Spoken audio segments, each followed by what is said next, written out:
Assalamualaikum warahmatullahi wabarakatuh. Kami dari HMISJ Shelter Sincu menolak transparan, tolak perbudakan, tolak larang pindah, majikan lintas sektor. Jayo, Jayo, jayo. Anti non transparansi. Anti non transparansi. Tolak perbudakan. Tolak perbudakan. Tolak perbudakan. Tolak perbudakan. Menolak larangan pindah majikan lintas sektor.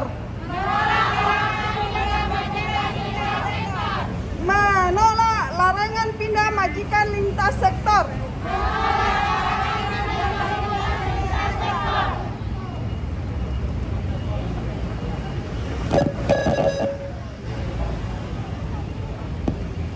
反đối sự mờ ám.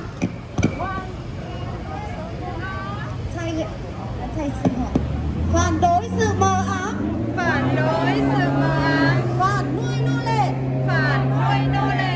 Phản đối việc chuyển đổi ngành nghề. Ngành nghề.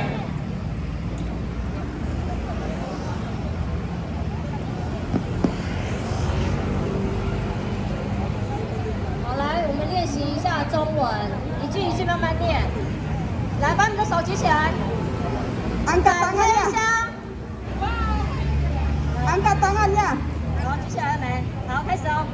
反黑箱，反黑箱。反蓄奴，反蓄奴。反对禁止跨行业转换。反对禁止换款换。好，再一次，再一次。反对禁止反对禁止跨行业转换。跨业转换。反黑箱，反黑箱。反蓄奴，反蓄奴。反对禁止反对禁止跨行业转换。跨行业转换。 好，各位现场的媒体记者朋友们，大家早安！我们是 MAC 台湾移工联盟。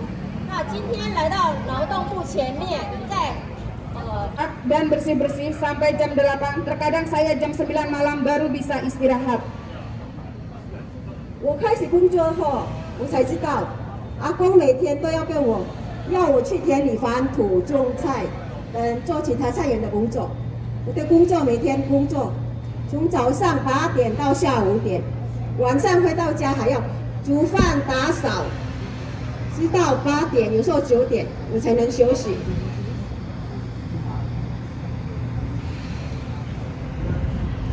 Karena semasa pandemi, majikan tidak mengizinkan saya libur dan pergi keluar. Tetapi saya diharuskan setiap hari bekerja. Saya merasa sangat lelah, badan saya sudah tidak kuat lagi. Akhirnya saya minta bantuan dari teman. Dan alhamdulillah sekarang dalam prosedur pindah majikan. 因为疫情的关系，不准我休假和外出，所以我每天在家里。我的时间要工作，我的身体快要受不了了。幸好最后我小朋友帮忙。Alhamdulillah，就是感谢我的神。我现在正在等待着换雇主间。 Sama seperti halnya para pekerja yang berbicara sebelumnya, saya juga merasa tidak masuk akal tentang peraturan melarang lintas sektor.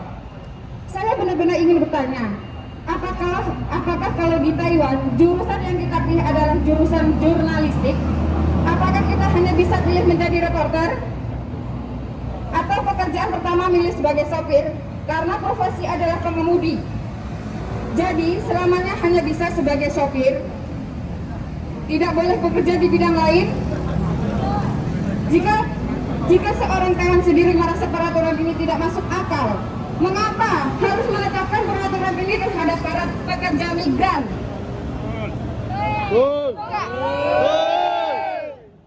我跟前面几位发言的人不一样，我觉得近期跨行业的规定真的很不合理。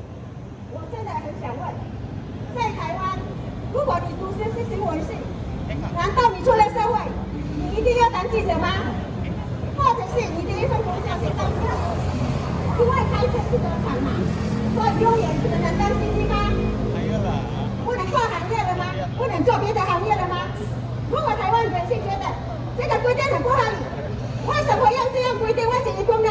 对， itu, peraturan baru juga mengatakan bahwa dalam masa pindah majikan, jika ada salah satu majikan yang mendaftar ke kantor bursa kerja untuk mewawancarai dengan saya, walaupun hasil dari wawancara tersebut tidak mencapai kesepakatan, saya tetap tidak boleh melintas sektor. Saya pikir aturan ini benar-benar sangat keterlaluan. Orang-orang yang membuat aturan ini, apakah selama dalam kehidupannya sama sekali tidak pernah pergi interview pekerjaan? 除了这个以外，这个新规定也提到说，在转换雇主期间，只要有任何一个雇主已经有登记在就业资产，想要我面试，不管面试的结果是如何，我都不能再跨行业了。我觉得这个规定非常的离谱。制定这个规定的人，你是不是一辈子都没有去面试过？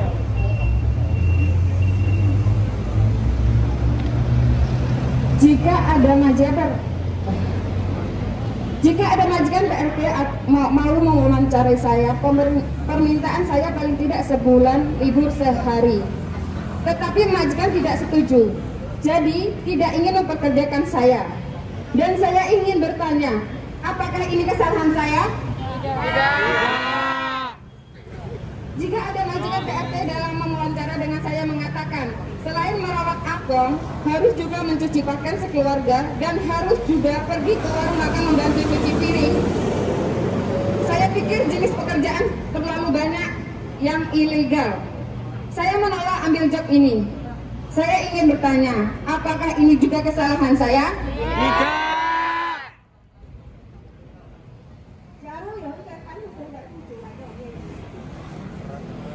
我要求我1个月至少要去加一天，结果不准同意，所以就不愿意雇我。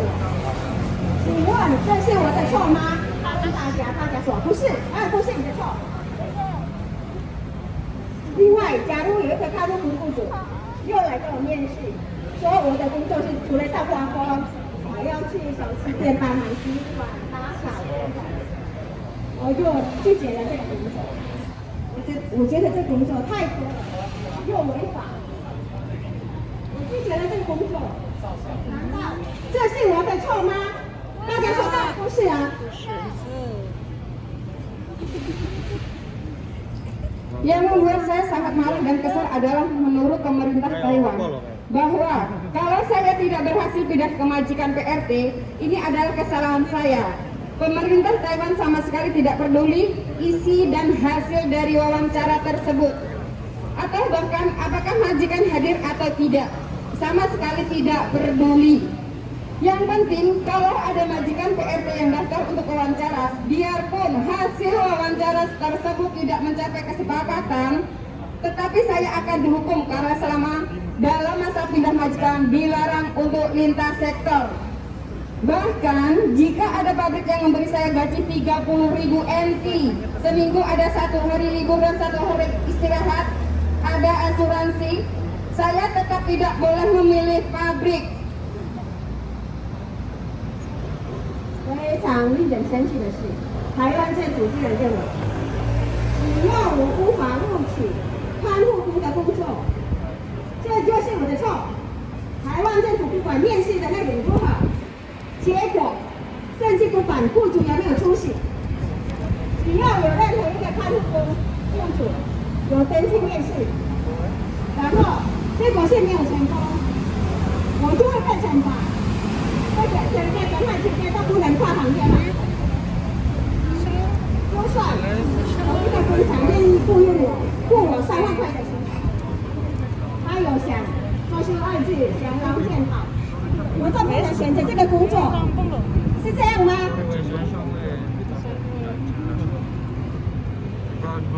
Saya benar-benar tidak mengerti mengapa bukan mereka yang dihukum. Karena mereka majikan hanya ingin memberi gaji yang sangat rendah dan pekerjaan yang sangat banyak. Tetapi mengapa ingin membatasi hak kita untuk memilih pekerjaan yang lebih baik? Jika pemerintah takut bahwa tidak ada orang yang ingin bekerja sebagai PRT, maka harus meningkatkan kondisi kerja PRT dan demikian baru ada orang bersedia bekerja sebagai PRT. Betul? Dan bukan hanya dengan melarang semua orang beralih lintas sektor dan memperlakukan seperti budak. 我真的不明白，到底为什么被惩罚的不是那些享用低薪的薪水，要我们做很多很多工作的人？到底为什么要限制我们选择更好的工作选择？如果台湾政府很怕又没有人愿意去做看护工，那就应该要提升看护工的劳动条件啊，不是吗？这样才会有人愿意去做看护工，对不对？对。像对待我们像奴隶一样，禁止所有人的转换行业。 Ayo teman-teman kita teriakan slogan kita. Ayo. Anti non-transparansi. Anti non-transparansi. Tolak perbudakan. Tolak perbudakan. Tolak larangan pindah majikan lintas sektor. Tolak